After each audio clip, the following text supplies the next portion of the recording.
Good evening. I'm John Batchelor. This is the John Batchelor Show. The interim agreement at Geneva between the P5+1 and Tehran, the Islamic Republic of Iran. It goes to the suspect nuclear weapons program these many years, these many decades. And I read from United Nations Security Council Resolution 1696, passed in 2006 by this very same P5+1. It reads that demands that Iran shall suspend all enrichment-related and reprocessing activities, including research and development, to be verified by the IAEA. Demands suspending enrichment. I read tonight in the Jerusalem Post, just posted, that the White House, through a spokesperson for the White House National Security Council, has clarified and confirmed that the final deal now being negotiated between the United States, the P5+1, and Tehran, will include a capacity for uranium enrichment. These are parallel universes, and I welcome Michael Ledeen of the Foundation for the Defense of Democracy, writing very recently at PJ Media, to help us understand or comprehend these parallel universes. Michael, a very good evening to you. I hope I've presented this correctly. The UN resolution from 2006 prohibits exactly what we're told by the Security Council says tonight is okay. Have I got that right? Good evening to you, Michael. Well, but it's two different Security Councils. It's the United States National Security Council says it's okay. Well, after all, we signed a document that said it was okay. It says that right in the text. It says that the final agreement will set limits on how much Iran can enrich. Therefore, enrichment's okay. Which is a violation of 1696. Did they repeal it? Did I get it wrong when I read that tonight? No, you've got it absolutely right. And several of us wrote about that and said, hey, whatever happened to the United Nations? Did it just disappear? And can you just wave a pen and declare this stuff to be null and void? What is there to international law, et cetera, et cetera? But they just ignored it. It's sort of like Obama on some of the domestic stuff. He doesn't like a law, so he rewrites it, or he says, I'm going to ignore it, or he suspends it for a year or part of it for a year, and so forth. So it's common practice for this administration. And apparently it appeals to Baroness Ashton and,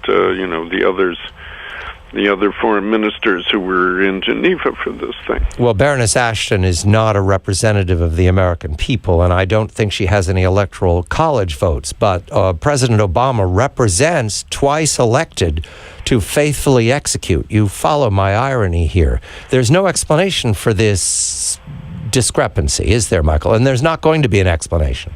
No, absolutely not. They will say, shut up, we're making peace in our time. Don't get in the way. Let's move to Tehran, the supreme leader, who, after all, is not the man who designed the dictatorship of the Islamic Republic. He has gone to his reward. This is the junior, the replacement. The supreme leader, at this point, looks to be in a commanding position. Is that accurate, Michael, or is that superficial? No, I think that's right. I think that what's happening here is we have a budding romance between the United States and Iran, where the principals have two totally different understandings of what's going on. Obama thinks that he has exercised his special gift and that the Iranians now finally understand that he is with them and that they should embrace him. Whereas the Iranians are thinking that they have completely broken the will of the United States president and that he will do anything they tell him to do. The puzzle then, Mr. Obama gains because of the perception in the public, and he is a politician and he's responding to the polls. What does the supreme leader get out of this? The initial argument was that he wins everything, but wins what? What is his ambition? Oh, well, his biggest issue is Syria. Okay. It's not the money, because I know they have the black market and the state within a state. He wants Syria. Does he want Mr. Obama to deliver Syria to him as well as all of these sanctions being lifted? Well, Obama has delivered Syria to him. Instead of bombing Syria, Obama stepped back and turned the whole thing over to and said, okay, just destroy the chemical weapons capacity. And I'll be happy. And that's the Russians and the Iranians. So the Iranians are absolutely in the driver's seat. They could still lose the war in Syria, but at the moment they are calling the shots, and they certainly don't have to worry about American action in Syria, of which there has been none, is none, and will be none. All right, I understand the Supreme Leader's success then. Let's move to the next possibility for Mr. Obama. Does he want a trip to Tehran? You've seen it rumored in the news from the Gulf, and the White House was quick to deny. I'm always anxious when somebody's too quick to deny something that's far-fetched. Oh, it's not at all far-fetched. I think he'd love that. I think he'd just love to go to Tehran and go there. He would see himself going as a great hero and peacemaker and so forth, and the Iranians would produce the crowds to reinforce that belief, and it would be a great thing for him. He would love it. I'm sure he wants to go to Tehran. And shake the Supreme Leader's hand. I've been told that Mao and Nixon is a model for him. Do you follow that, Michael? Well, it could be. He may well think of it this way. Opening Iran for the West to lead to the path of democracy, transparency, and capitalism. Yeah, he could. Well, he doesn't care about capitalism, so that's not an issue for him at all. I just threw that in there, Michael. I'll take that out again. Okay, and the Supreme Leader, that's an aggressive state. That very much is making war with Saudi Arabia. Does the Supreme Leader want Mr. Obama to deliver the Gulf as well as Syria? He certainly wants Obama to back away from Israel, Saudi Arabia, Jordan, and the other countries in the region that don't like Iran, the GCC states and so forth. He certainly wants that, and he's getting that. Now, there is what is called a juggernaut of senior senators right now, both parties, who are eager to apply more sanctions, not fewer sanctions, against Iran.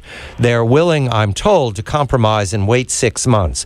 Will they back off long enough for Mr. Obama to travel to Tehran? Will they watch this sweetheart deal with the Supreme Leader and not exact some clarity, some confirmation?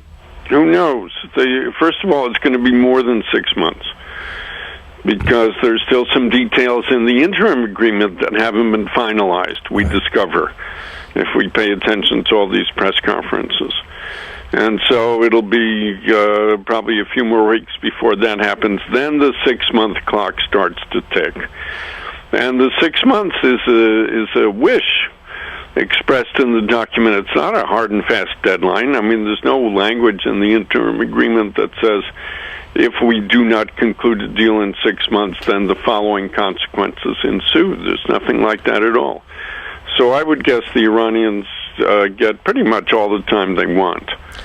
Just a detail here, Michael. What can go wrong and why? You mentioned that it could, the agreement could blow up at any moment. Iran is very good at provoking. It's also good at cheating. It's practiced more than 30 years of deception. Right. I want to focus on Syria, however. That war is not going well for Assad.